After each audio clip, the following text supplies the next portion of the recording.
Okay, so in this video, I'm gonna talk about how to 10x your content output with this framework. So I talk about this framework all the time, and I think nowadays everyone's producing so much content out there, it's important to think about how you can maximize your content. This framework is from Aleyda Solis, and this is the content reusage framework. You can call it the content repurposing framework, you can call it whatever you want. When you think about your content, right, if you write a blog post, do you just write the blog post and then just publish it and it just kind of goes off, sails off into the sunset? If you're doing that, it's probably a big mistake, right? You're spending $400, $500 on a post, $1,000 on a post, and it just kind of goes out there to die, right? You don't buy a car and then drive it for a week and then you're done.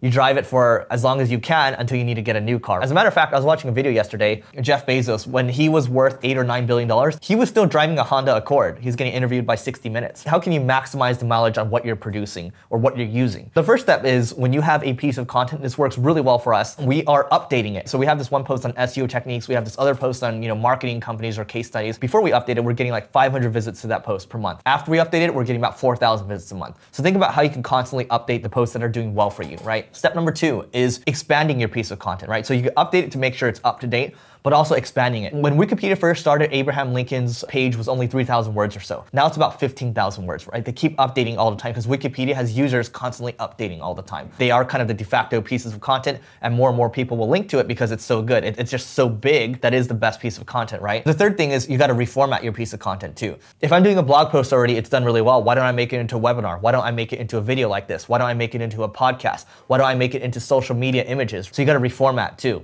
Curating is step number 4. When you curate a piece of content, how can you take it and make it into multiple social media images and then pushing it out there to your social media channels? Right now on our Instagram, we have a team that's just focused on taking a lot of our kind of quotes out there, interviews we have, videos we have, and just posting it to our Instagram, our Twitter, and our Facebook, right? And that's starting to do well for us. People are starting to engage with it more and more. The final thing you need to do here is refocus your piece of content. Let's say you're talking about SEO techniques for 2017. Maybe you might say, okay, why don't I talk about Black Hat SEO techniques for 2017 or 2018 or whatever in the future?